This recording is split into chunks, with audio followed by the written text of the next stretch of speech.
lot of people are also concerned to say that the moment you get private sector owning parts of an essential use case like electricity, you basically get capitalists controlling everybody beyond just the business world. I feel that we've almost become too patient as South Africans. Public services are breaking down, so this is electricity and clean water. But South Africa's borrowing to save Eskom. We're getting to the point where these generations are asking us, what is happening that we've never had electricity? A lot of people usually argue and say, let them be frustrated. I kind of agree with the problem that I think people are coming from. We really don't want we don't want to lose our sovereignty and allow ourselves to be forced to borrow, I think, from those sources, or be forced to borrow from overseas. I feel that Mbeki, we were richer during Mbeki. Absolutely. Yeah, everybody did much better then. Dr. Roy, what an interesting title of a book. How to fix a country, or how to a country. Why did you come up with that title? Right. So I think the point of the book is how do we get the country to reboot itself? How does it become better? We played around with a lot of different titles. One of the ideas was even how to run your country like a fucking grown-up, but we thought that might be too close to the name of the other book, how to run your finances like a fucking grown-up. But in some ways, the book is about how other countries have unfucked themselves, to be perfectly brutal, and that's sort of what the book is about. I think what I loved about your book is that you actually spoke about a lot of instances and experiences in other countries, how they've actually fixed it, and that becomes important. But maybe let's pick off here. So Dr. Roy, what's the biggest issue in South Africa? So in my personal opinion, right now, the biggest issue is Eskom. And I know that might sound like an oversimplification, but in many ways, it sort of encapsulates many of the issues I think that are facing the country. When I go through the examples of success, which is where I look at what other countries have done to become successful, and I look at China, and I look at India and Vietnam and Colombia and a range of other countries, it's really interesting how important reforming of their state-owned enterprises is to becoming successful. And that's why I say Eskom is like both the most pressing issue we have, because, the lights are out and, you can't run a country without electricity. But also just highlights the fact that we need to generally do quite a lot of work to reform our state-owned enterprises. I agree with you 100% to say if there's no energy, you basically kill all industries. But let's talk about some of the countries. I mean, you looked at Colombia, China, etc. What was the one country that you think they really got it right in terms of changing that energy situation? Interesting enough, actually, China. So what happened after the Asian crisis is that the Chinese authorities thought that the country wouldn't grow very quickly. And so they planned for a lot less electricity than they actually ended up needing. There ended up being quite a boom in the early 2000s in China. And they ran out of electricity. They actually had a rolling blackouts and rolling brownouts throughout the country. In actual fact, if you look closely at the history of China, even most recent history, you'd be surprised by how often they have electricity problems. And they then realized that this was a major problem. They had a single state-owned enterprise that controlled all the different parts of electricity in China. And I mean, I think Eskom is big. Just imagine the kind of state-owned enterprise you need to supply electricity to China. And how do you get electricity to Shanghai? And how do you get electricity to and all those factories, yeah. Sure, you're talking a big story, right? And then they thought, well, what they need to do is reform this huge thing. And they split the grid up into two, a northern grid and a southern grid, essentially, and then allowed for more private generation to come onto the grid. And then that really shifted the risk from the need for having a state-owned enterprise that did everything into allowing the different portions of this Chinese state-owned enterprise universe to work better. And then they actually allowed a lot of some renewables on and nuclear. They did a whole mix of different energy sources. And I make the point that actually they built the equivalent of 10 Escoms in a very short space of time, somewhere between 5 and 10 years. So, I mean, a lot of people have said that, breaking down Eskom and allowing all these partners to plug in, a lot of unions have felt that they're going to lose their jobs. A lot of them have felt that they're going to lose their power, sort of. And a lot of people are also concerned to say that the moment you get private sector owning parts of an essential use case like electricity, you basically get capitalists controlling everybody beyond just the business world. What are your thoughts around that? Yeah, there I think China is a really interesting example because they have kind of managed to be incredibly intelligent about how they bring the private sector in. So I certainly don't think that we should privatize the grid, for example. Very basic economics is that the grid is what we call a public good, and it's a natural monopoly. You can only have one grid. I don't really see how it would be a good idea for that to be taken over by, some people call them capitalists, but I don't see how that would be good for it to be privatized. I think that the state should still play quite an important role in the grid, for example, which is exactly what China does. They own the northern and the southern grid. But then again, there are parts of the system where it actually makes sense for private sector to plug in. Usually the smaller parts of the electricity value chain. And then there's some interesting things which China has also done to allow the private sector to build parts of the grid, but you still keep it kind of under the control of the government. A lot of people sort of feel that the moment private sector enters, electricity will become more expensive. They won't be able to control the price of electricity. A lot of people sort of sense that capitalists are trying to create a crisis out of electricity, because if you look at Mpumalanga, there's a lot of coal. The coal can sustain us for a very long time. What are your thoughts around those sort of allegations that people put on independent power stations? So I make the point somewhere in the book that we're actually, it's a terrible thing to say, but we're kind of quite fortunate that we don't have enough electricity. Other countries that have had to move out of coal have had to close down their coal power stations and replace them with new power. Oddly, it's quite lucky, it's a terrible thing to say, but it's quite lucky that we can add renewables. And so we actually can't right now afford to close down these big coal-powered power stations quite yet. And as Eskom has even announced, we probably need to even extend the life of some of them a little bit longer while we bring in new power sources. So I also worry that we sometimes get caught in this trap of thinking that it's, one day we're just going to switch off all the coal power stations and we're going to just turn everything into renewables.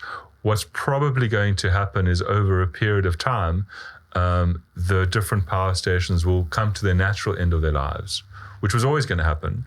And at the same time, we'll bring in new sources of energy. I think my opinions around that is always different to say that Africa has so many natural resources. And a lot of people believe that, we've got enough coal for 100 years and we should continue burning the coal. But there's a lot of people that talk about climate change, and I think we'll get to that. But before we get to that, your book was actually forwarded by the former finance minister, Mr. Tito Mboweni. Why him? Why did you ask him to forward the book?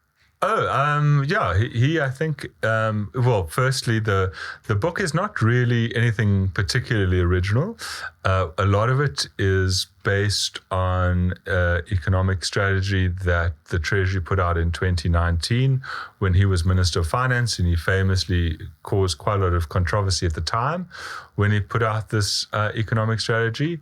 So some of the ideas around SOE reform actually come from there. Other ideas come from the NDP, and some of the other ideas come from education strategy. But we've also worked together for many years. So I thought he was a natural person to be the person to do the forward, and I was very grateful when he accepted. Okay. You've spent quite a long amount of time at National Treasury, advising and assisting. There's been a lot of criticism that people have sort of had in terms of the finances of South Africa. One of them being the fact that we pay too much to these loans that we get from the IMF and the World Bank, and people questioning to say why sometimes are private institutions loaning our country money and the interest rates that come thereof. There's a lot of criticism that goes into the work that Tito Mboweni did. What are your thoughts around the way he structured our finances? So I kind of agree with the problem that I think people are coming from, which is that we really don't want to be in a position where we are forced to borrow from the IMF or the World Bank. Having had to deal with them and having seen how they've worked in other countries, you really don't want to get yourself into that position. They do offer, relatively low interest loans. And we've seen actually quite recently in other countries in the rest of Africa, sometimes those countries can get used to these sort of loans. We really don't want we don't want to lose our sovereignty and allow ourselves to be forced to borrow, I think, from those sources, or be forced to borrow from overseas. Unfortunately, the fiscal situation has deteriorated to the point where we are kind of in that situation. And so I think what we need to do is get our fiscal position better again, that we don't need to rely on those loans. So I mean, for the viewer that's watching, a lot of people don't really understand how the country's finances actually work. And I want us to sort of break it down to them so they sort of understand where we're coming from. A lot of people sort of assume that money is sort of printed and it gets into their bank accounts and, they end it there.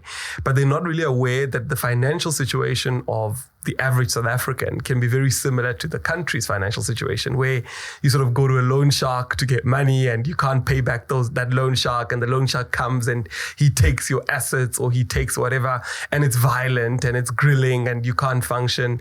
I think if you had to break it down, how would you break down how the financial situation of the country works to an average person, so they sort of understand it? Well, I think you summarized it very well. I mean, I think sometimes people think that the country is different to being just a normal person. You get revenue in, which is mainly from taxes, and then you have expenditure. And you can run your country so that it would be very easy. If you had more revenue, obviously, than expenditure, then you'd make a profit, which we'd call a fiscal surplus at the end of the year. Fortunately, in my opinion, you don't have to run a fiscal surplus. What you can do is borrow every year. But what you need to make sure is that what you do is you borrow for investment purposes. Very much like a normal human person like me, I can choose to borrow and use the money to go drink, or I can choose to borrow and I use the money to pay off my house, to buy a house. And we all know that we sometimes use the credit card to pay for drinking, and we sometimes use the credit card. My problem is buying cars. I love cars, so I spend too much money on cars. Should we spend more money on houses? What's the best car you've ever bought? I've just bought another Audi. So, okay, cool. Yeah, so I have a bit of a car problem. I've always had a car problem. But we're all human beings. So you are tempted by these things. Yeah. Okay.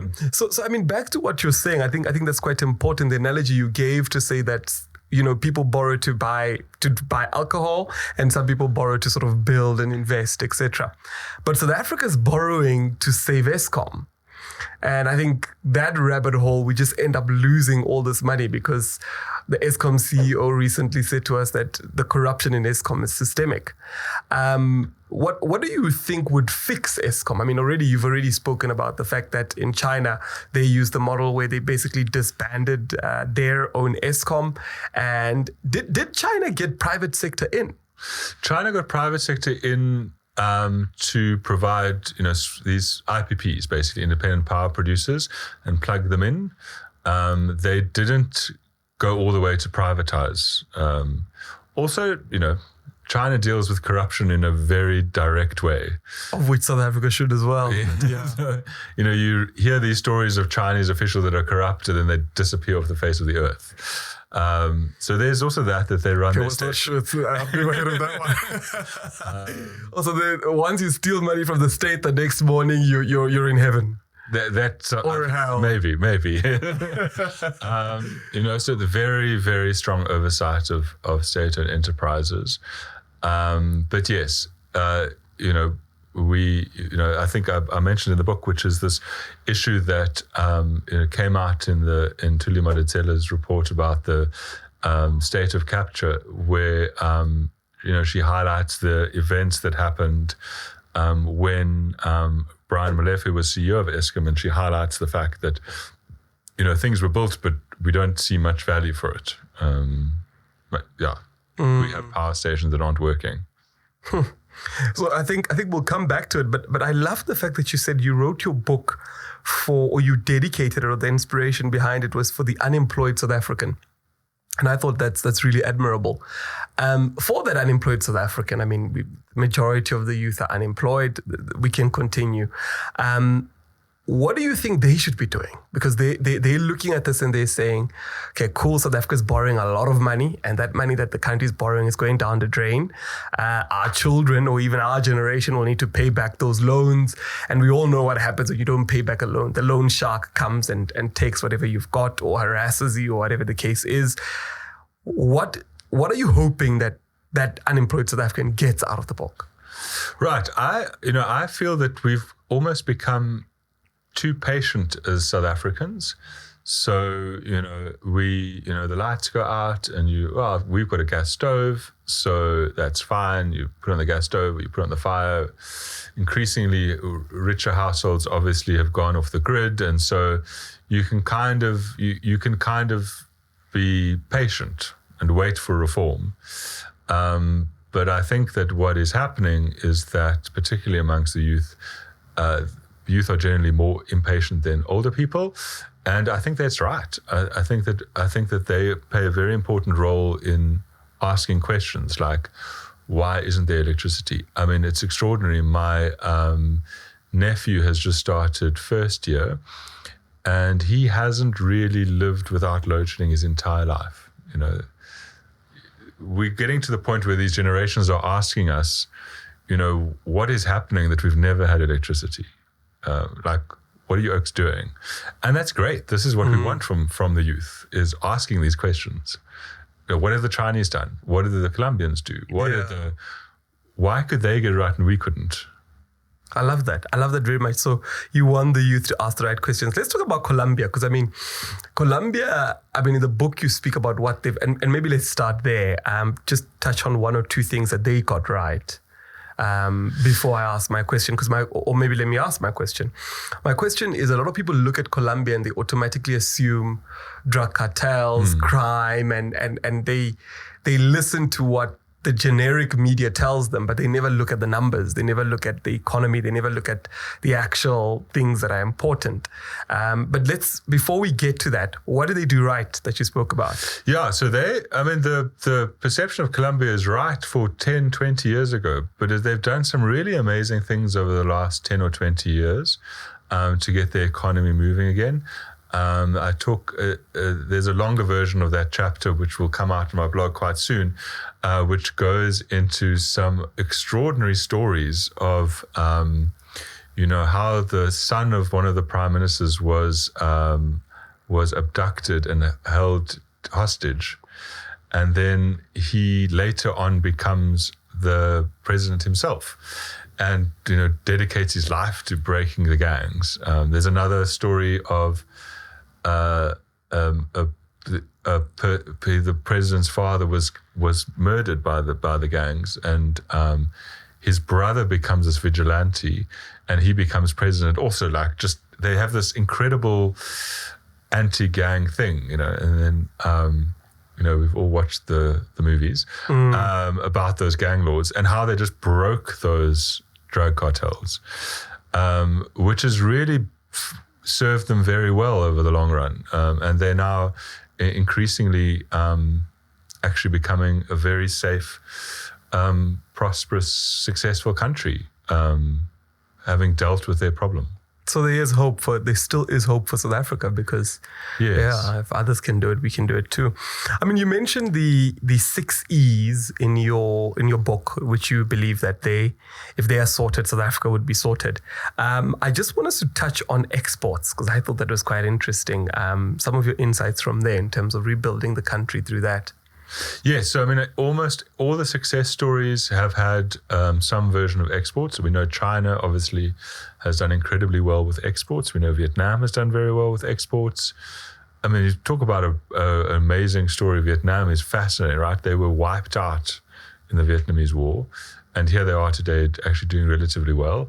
Are they doing better than South Africa? Not quite yet. Okay. But it's getting there. But they're definitely on the right path. And interesting fact is that I describe a time when I was in China in 2011, and at that time, the average Chinese person was about as wealthy as a average South African person. So our per capita GDPs were about the same. Subsequently to that, the Chinese have overtaken us. It just tells you how, they were once poorer than us, which I think we often forget. In 2011. Yeah. And now 2024. Yeah. This this was the last 10 years, hasn't been great for us. But yeah, exports is very important. And one of the things, and it's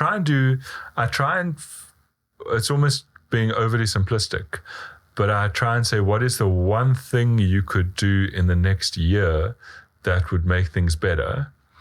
And for ports, I say, well, we need to get the ports to improve the amount of goods that go through them. And there I look at other countries also, China being a great example where what they've done is concessioned a lot of their ports. And Mozambique has done the same. So I cite the example of the Mozambique ports, particularly Beira, which has brought in concessions. And that's a really interesting model where the state still owns the port, but they get a private sector operator to operate the port and then hold them to account. So if something goes wrong, then they just fire them. And we're trying that. Yeah, so, I saw on the news that we're trying that, we're trying that, but it's not really coming through, but we're trying. You kind of just want us to get it done. It is actually government policy. And I know, a lot of people that might be viewing might not be aware of the fact that there's lots of importers and exporters that are frustrated with the port system and also transit system. But on the back of that, a lot of people usually argue and say, let them be frustrated because they're all just shipping out our minerals and they're not beneficiating or creating jobs out of that. What do you have to say about that? Yeah, so I quote some work done by the Harvard Growth Lab, where they make the point that beneficiation is a difficult thing. So I use a really interesting example of diamonds, because we often are said, we produce lots of diamonds, we should do everything in the diamond chain. We should polish them and cut them and then create jewelry. But if you look at the history of diamond mining actually started in India hundreds of years ago, almost thousands of years ago. And India, as a result, I think the first diamond was almost discovered there. India, as a result, has become incredibly good at polishing of diamonds. And then the other thing that's happened is that these diamonds were bought and sold in Antwerp, just randomly because they had a port. And when you buy a diamond, you decide how much of the diamond you want. So you want like a small diamond or a big diamond or whatever. So the cutting took place there. So it just so happened that over the centuries, the polishing is developed in India and the cutting is developed in Antwerp.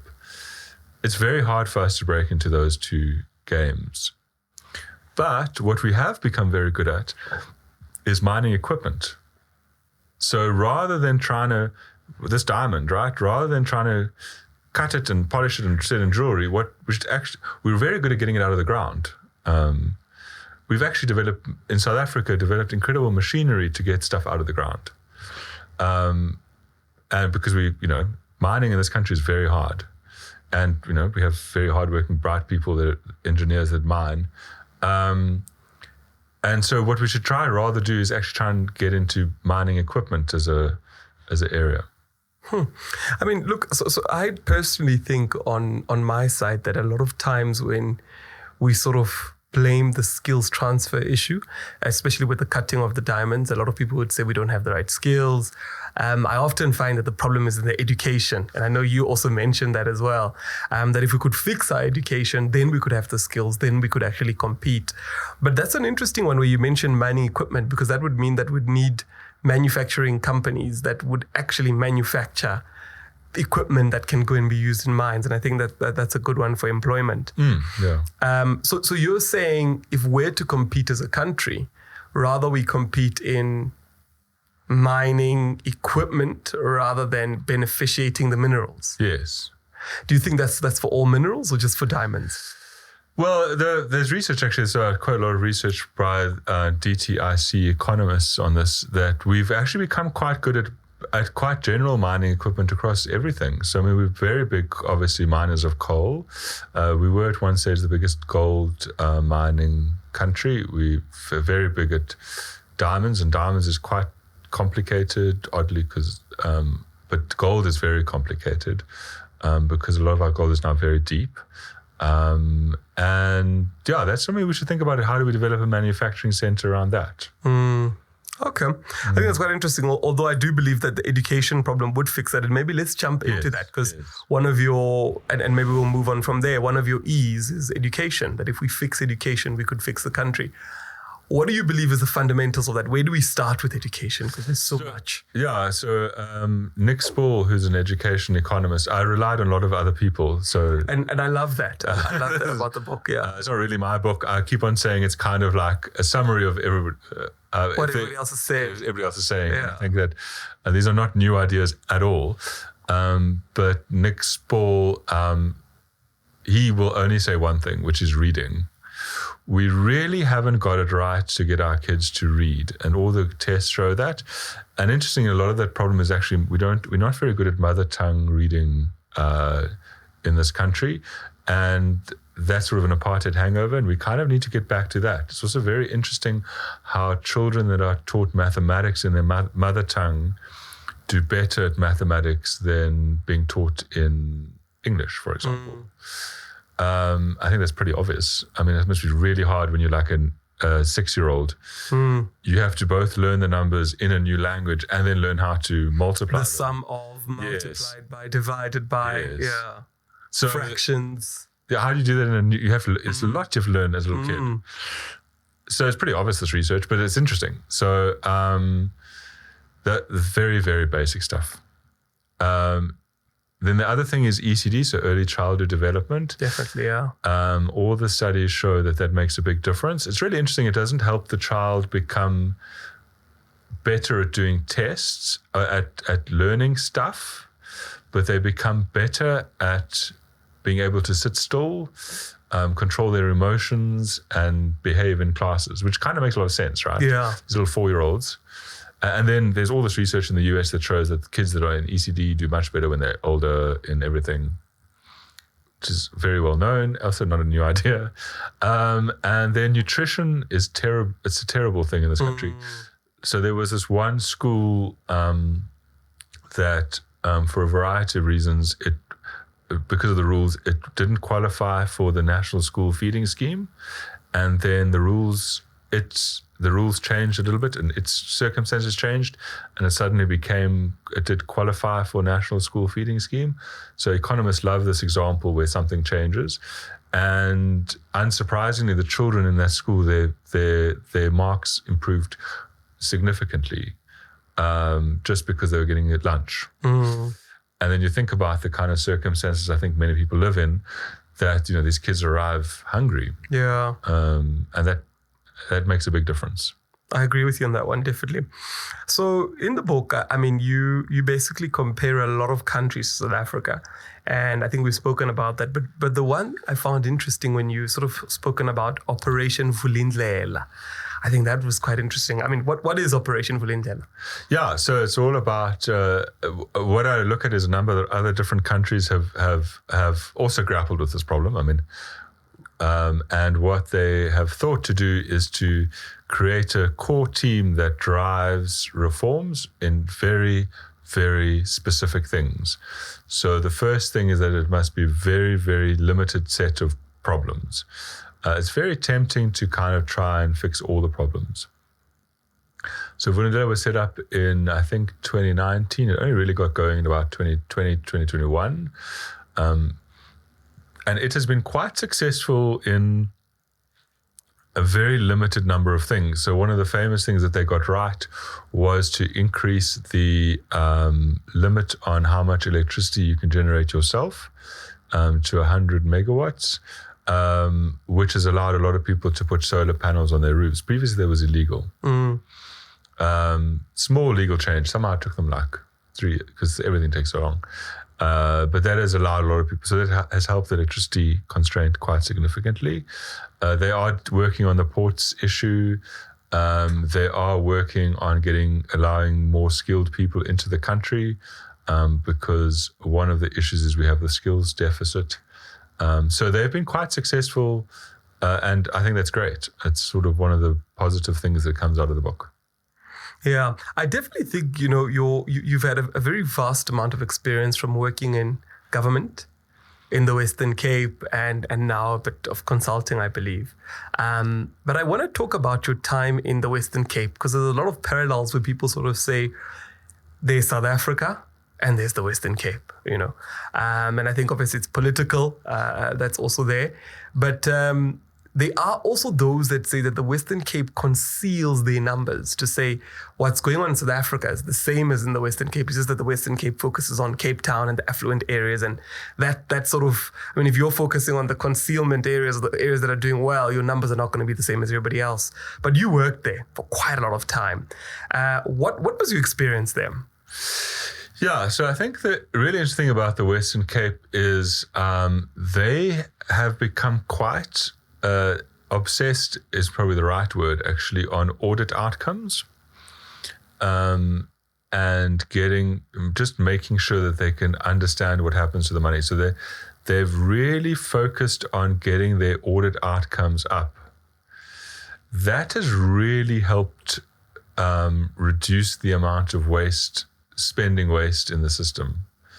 So that's the one thing I've done quite well. And the other, so that's quite a simple thing. The interesting thing is that they've kept a lot of stuff still inside the government, whereas other parts of the country have outsourced things, which is really interesting. It's a little counterintuitive, but they've kept a lot of skills inside the government. So I think that they're also they tend to follow the rules that the national government sets very closely, which is also very interesting. It's not their rules, it's actually the national rules. So they have managed, I think, to in many ways be more successful in some areas than the rest of the country. But one also mustn't jump to saying that it's all better there. One of the most striking things, I grew up here, I'm from here, so I also look at them quite skeptically sometimes, is, we have a car train that they don't have. So, there are, I think one should be open to the two, particularly Gauteng and Western Cape, should learn from each other. They always complain about the transport in Cape Town, but then you get here, and it took me 15 minutes from the airport on the train, and you're like, well, why doesn't the Western Cape have a train? Yeah, why do they implement that? Yeah. So I sometimes tell Gauteng short sometimes on some things. Yeah, when you were there, you were involved in preparation of their budget. Yes. It was 82 billion or so at that time. Do you find that provinces should get a bigger budget? Because I think if you look at the cities, they sort of get a big budget as well. I think it was the city of Johannesburg recently, their budget came out, and I think it was about 80-something billion. Which is similar to what the province had. Do you think that the provinces should get a bit more leeway into that? Because there's a lot of people that have said, scratch out the provinces and just focus on national government and municipalities. And some are saying, no, there is a need. And I'm asking this because you worked in the Western Cape government. What was your experience there? Is there a need for this? Does it make sense, or are we having overlapping responsibilities? Yeah, so the size of the provincial budget is determined by two big areas. The one is the health budget, and the other one is the education budget. So if you move those functions to national government, then I guess the money would follow, and the provincial budgets would shrink quite quickly. I do think that the way that we divide money up between provinces is creating problems. Both Gauteng and Western Cape are growing incredibly quickly at the moment from a number of people perspective.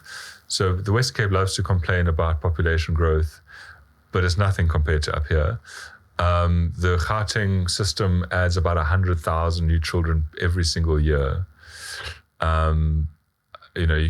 It's unsurprising. It's growing very, very fast. There's a lot of inward migration. but the amount of money that national government allocates to Gauteng isn't keeping up with that. And that's because the formula is designed to respond very, very slowly to changes in population. Is the one problem. And the other problem is that the formula tries to move money a little bit around. So it, to some extent, penalizes parts of the country that are relatively wealthy, relatively less wealthy, which is not a bad thing. But sometimes we must also realize that, these are big provinces with big problems, right? I mean, Gauteng is a quarter of the country's population, but doesn't get a quarter of the fiscal revenue. And you're like, how do you run a province in that situation? Very interesting sites to say. Perhaps we need to relook at that financial modeling there. You did your master's at the London School of Economics, and then you did your PhD at Stellenbosch University.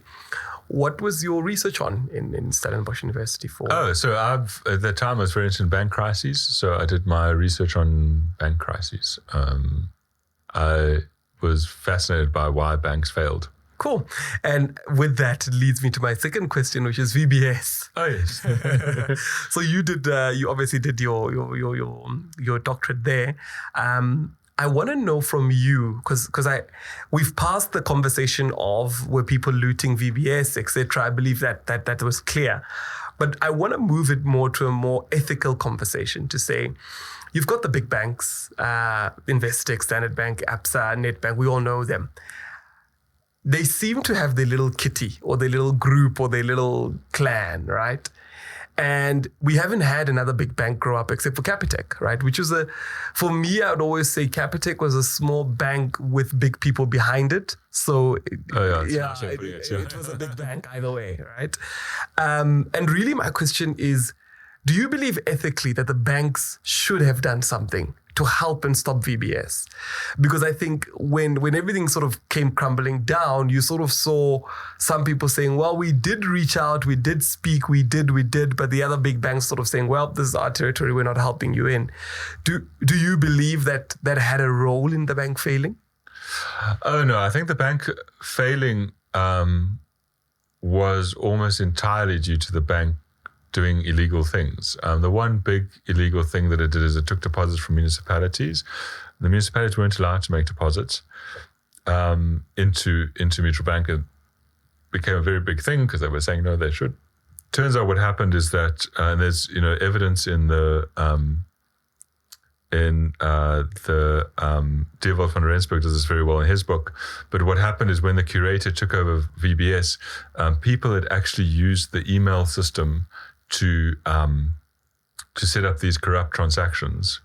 And so the curator actually literally had evidence of people who'd emailed one another these corrupt transactions. What they did is they would get someone to convince the municipality to deposit money at VBS, or they would just pay the municipal manager an amount of money and he would deposit money in VBS. And that was illegal. So that was sort of one of the big reasons why the bank failed. And then they just created money. So famously, the auditor signed off on loan deposits being in the books of the bank, even though money had never arrived.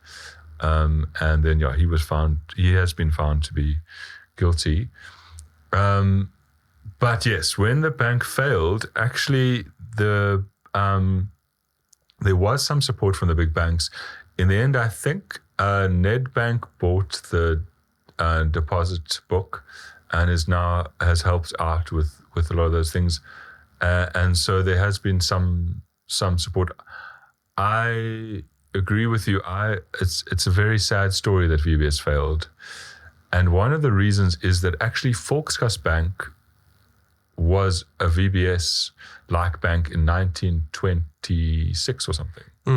That's the bank that later became Sanlam. Sanlam, and then became Absa. Oh, yes, yeah. Oh, okay, no, then it's not the one. Did it become okay, but anyway, this famous Afrikaans little cooperative. Guys, fact check us in the comment section. There. This little Afrikaans cooperative bank that then grew up into being this huge thing. So it's really sad that VBS failed, I think. But I want to just, nudge a bit more on that, because so I'm in agreement with you in terms of the corruption that happened. I'm definitely with you. But I think that the point that I'm trying to raise is that when we listen to the story behind them saying the big banks sort of excluded them from the pie, right? Oh. And I think that's the angle that I'm saying, to say it is my sort of prerogative to say that we need to let the bank sort of, hey, bank, if you don't mentor somebody to become a bank in the next 5 years, your license is sort of, so that the banks get involved in assisting. Because I think we can't say in the last 30 years, everybody who wanted to start a bank has failed and they're all corrupt and et cetera, And then I think that's why I'm asking you to say, in the failure of banks, should we not hold the bank? Because if we're truly being honest, the bank is not an innovative instrument outside of its app. They're just getting money from the Reserve Bank, and they're learning. I mean, it's a basic economic principle, and it's not that the business model has changed. It's just simply, are you going to charge that? Are you going to keep your books, etc. So I think my question to you is more of, from your sort of doctorate and your understanding of why banks fail. Do you think that in South Africa we've got that issue where banks are not willing to help other banks become banks? Yes, we do, actually. I actually completely agree with you. I think we should... so one of the issues is the payment system, which is that, you need access to the payment system to make payments, very obviously. And they control. They control the yes, payments. yeah. They do, and they so don't. The big five, have they accepted Capitec as one of them? Capitec is in, okay, yes. so the big five. Because I know Time Bank is not yet in. Not yet in. Yeah. It makes life very difficult. Yeah. And so actually one of the things the Reserve Bank has been driving for a number of years is to open up the payments, because it's very important. Otherwise, let's talk about that, because I think a lot of people don't understand that. Because I know because I opened up a Time Bank account, and I always knew that if you wanted to deposit Time Bank, it can't be directly, it has to go through another bank. But many people don't know that. Do you want to just explain that? Yeah, so the payment system is basically there's this core of banks that make payments between one another. And that means that you can do, if you want to make a payment between Nedbank and FNB, for example, can take place instantaneously because they have the systems. The small banks don't always have access to all of those pieces. And the Reserve Bank has, to their credit, actually been driving a process to allow these new small banks access to that system. Because I think that'll make a big difference. I mean, I think you want to get to a point where, you can take out a Time Bank account and you can make a deposit into it and you can pay anything, right? Yeah. You don't want to work to go through that. Yeah. I mean, you use the word system because the word system makes it seem like they don't want to build a program. Or they don't want to build the online system, right? And I think we want to demystify that, to say it's just a group of banks that don't want them in. Yes. Yeah, and they kind of, they say they want them in, but then sometimes you look deeper and the costs are quite high. And, famously we had these remember the old ATM machines had SASwitch charges. And if you do interbank transactions, it's very expensive. To their credit, the Reserve Bank's done a lot to bring down those costs. I mean, it's still high, but... Yeah, I know now with the PayShap thing, it's much better. Yes, the PayShap is a great innovation from the bank. Yeah, I wouldn't call it an innovation. Yeah, but it's what should have been in the first place. Yes. And I think, so looking at your book, you then come and talk about collaboration. Partnership is often crucial in implementing large-scale reforms. And I sort of want to take us the route of, and I know that you didn't touch too much on it, and I wanted you to touch on it, and I know it's not in the book, but the Reserve Bank, all right, to say, how do we deal with the large-scale reforms in the Reserve Bank? Because the moment you talk about the Reserve Bank, a lot of people sort of think, oh, is this an EFF person? Are they going to nationalize what's going on? And people don't really understand that, our Reserve Bank is privately owned. They are private companies or people that own the Reserve Bank, and that can be reformed without our currency collapsing, So I want to sort of bring you into that to say, how do you think we should approach it? I don't know if you've got a solution, but how do you think we should approach such a large-scale reform? So I think the first question we need to ask ourselves is, of all the things we have to do, what big difference will it make? And I've oddly don't feel either way. I mean, most countries have nationalized their central banks. So I don't have strong views that we need to not nationalize or that we need to nationalize. In actual fact, I'm kind of on the fence about whether or not it's, going to make any difference to anything. I don't think that the bank would change much in character if it were nationalized. I think it would. Do you think it would become much more focused on doing? I think we'd have more banks starting. Yeah, I think it would be more open. Because and I mean, this is a conspiracy theory. The guys can check me on this, but I believe the reason why we don't have many banks in South Africa in the first place is because the Reserve Bank is privatized. And I think, like with any other private sector, they want to keep their own in their own field. So even if they don't do it directly, I believe that the reforms happen in terms of that perspective. So I think if it was nationalized, then you'd see the same thing. Because if you look at anything that you look at Eskom. I mean, Eskom is a national entity. It's nationalized, if you can put it in that way. You find that there's all these plugins that are coming in, and although people always pinpoint the Guptas, but there's lots of other companies, Seriti, that plug into Eskom that are owned or they're reformed in their ownership. So I think that's sort of my angle around it, to say if we had to reform it there. But I know a lot of people then say, but if the hospitals are failing, how are you expecting the government to fix that? Yeah. But yeah, sorry, you could continue. No, that's an interesting perspective. Having worked for the Reserve Bank, I don't think that they would change much in character if they were nationalized or not. I mean, they, it's a really interesting example of a private company, but all the directors are appointed by the government. The governor is appointed by the government. So the government actually has a lot of control. Shareholders aren't. Shareholders have very little power in running the bank, which is great, because I think if we let some of those shareholders near the bank, some of them are actually borderline crazy. But this is something we should not be laughing about, because I mean, this is the National Reserve Bank. But I hear you to say, in some instances, shareholders might come across as though they are not in control.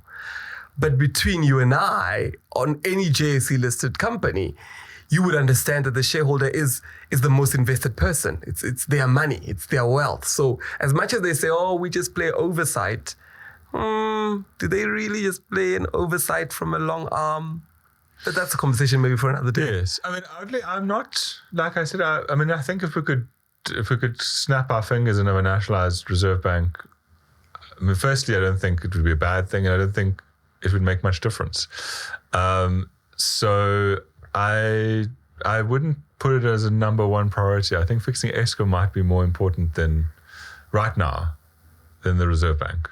That's just my view. Yeah. All right. I mean, so you've worked with the presidency. I've also advised the presidency, which I think I've got my own experiences of that. But you've worked with the presidency and treasury, which I think is that's the seat of power. And obviously you within that seat of power, there's politics, the economy and everything else. It all co-links. But you spoke about some challenges that you've outlined in both of those sort of places, right, in the book. Can we maybe look at one challenge that you want to highlight and how you would sort of fix it? Right. So the delivery unit thing is a really interesting example, which is that I know this might be a swear word, but the Mbeki administration had I said in a book launch the other day, that's not. There's one reference to Mbeki in the book, only one. I beg to differ. I mean, I think Mbeki did some, but yeah, I'm also looking at our timer there that, our time we is can go limited. into a whole hour on him. Because I would have loved to but one thing he did, Yeah. which was also good and bad, was that the presidency was a lot stronger and had a much stronger oversight over policy. A lot of things were held back at the Treasury. The ability to write legislation was at the presidency, in the state law advisors. They didn't allow the departments to write their own legislation. a policy was centralized, a lot of policy was centralized in something called the Policy Coordination Advisory Services. And when did that change? I mean, for the general public that's watching, when did it change where departments were now able to write their own policies? Under the Zuma administration. So one of the big, some people say positives of the first part of the Zuma administration was that a lot of control was then disseminated to the departments. Yeah. Because obviously Mbeki lost his job in part because he kept everything in. Yeah. So, and what is your personal opinion about that? Which of the two do you think are? I think we've gone too far the other way. Okay, so we've kind of overcorrected. Yeah. Okay, and I think Cyril tried to come in and do that with state security in the presidency. Yes. Okay. He's kind of trying to do it with. He's got quite strong advisors. But that also has created like this weird overlap problem. So the Minister of Electricity I don't agree with is in the presidency. It's in the presidency, and state security is in the presidency. Yes. And there's also DP, women, children. Yeah, there's so we're still muddling through this frivolous spending. Yeah, we've got multiples. But like, I think we should have coordination. I think the presidency should play a much stronger coordination role.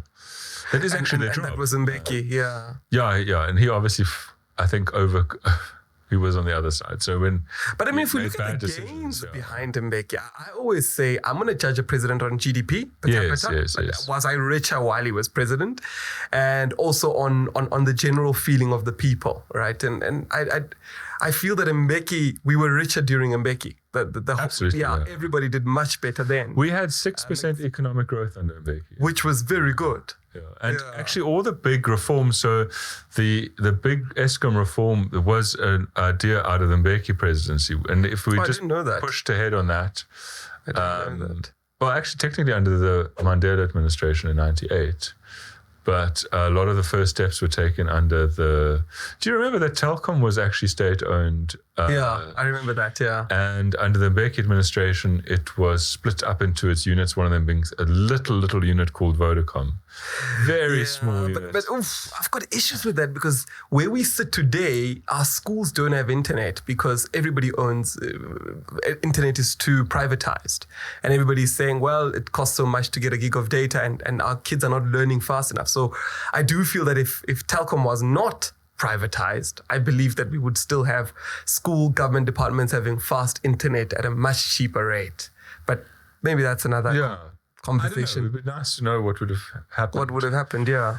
But maybe let's let you finish off in that point to say, while you're at Treasury and at Presidency, what is the thing that you would focus on fixing? Yeah, so this coordination problem. And I think one of the problems is a very obvious problem. We just have too many ministers. So true, yeah. So you'd pull back power into presidency, get rid of some ministers. Yes. Okay.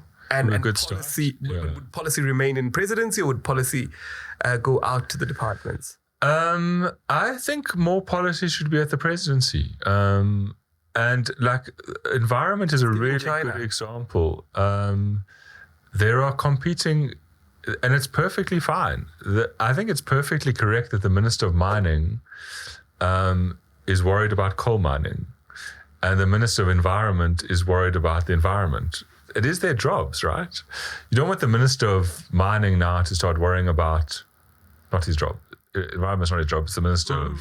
About sports, arts and culture. Yeah, it's not his job. He must worry about mining. So, but the president must choose between them, right? There must be a way of saying, okay, maybe in this particular case, the environment wins, or in this particular case, the mining. I see. Getting that principle role. Yeah. So being, being at the center of the state.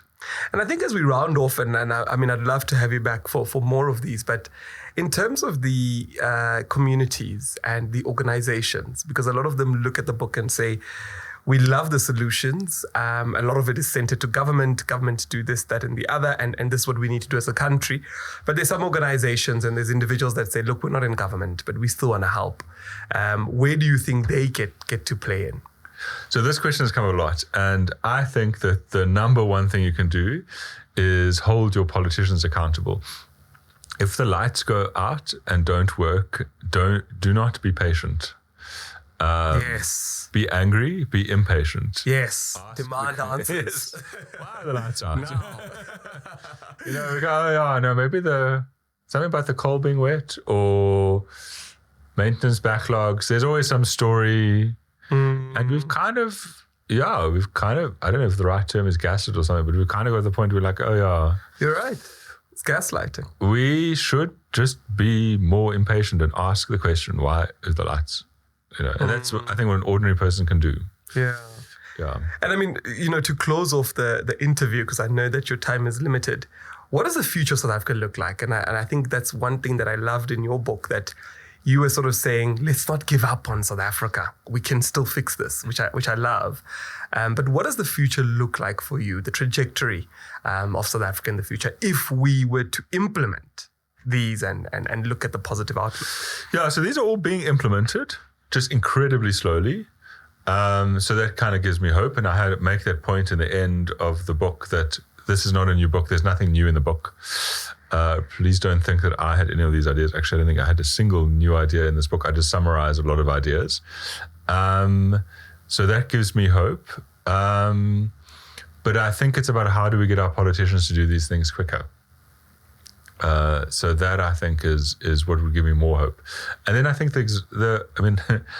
I was saying earlier today that I have this amazing insight in the book, which is that maybe if we had electricity all the time, we would have more economic growth, you know? Which is true. Yeah. When I read that, I was like, you're spot on. Yeah. Because like when you think about anyone, like how do you run anything? Exactly. Without and also people would be able to participate in jobs internationally. People would be, I agree with you. So the economy will grow faster if we have electricity all the time. It seems to me you don't need some fancy economist to tell you that, but you can get a model that'll tell you that. But I mean, it's not like, it seems quite obvious. So yeah, I think we would grow faster. I definitely agree. And I mean, I'm going to squeeze this one in because I know you need to go. But in terms of technology, why do you think we're so far behind?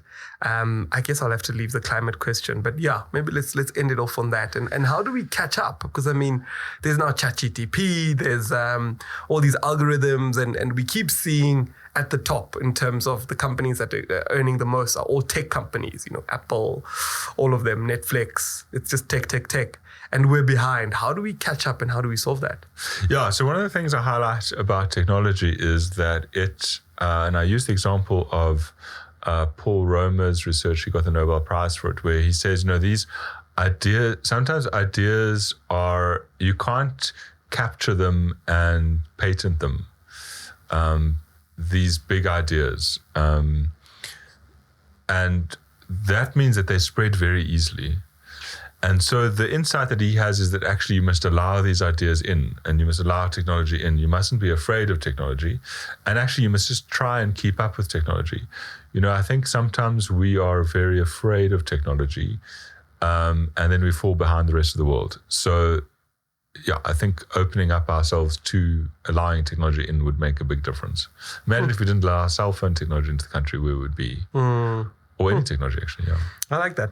Cool. So, guys, go out there and get the book, How to Fix a Country. Where do people get a hold of you? Where do they read your insights? I heard a blog. Oh, yes, I have a blog called Havemania, Havemania. And there's a website for the book. And yeah, what I'm going to do on the blog is this is a very short version of, you know, the writing process, is that you start with all these ideas and then you narrow them down over a number of years. The blog is now my opportunity to bring back a lot of the stuff that didn't make it into the book. So I call it like the director's cut. So they're like more stories about assassinations in Colombia and there's a silver mine in Bolivia. And so that'll come over the next few months. I'm just going to put that stuff up.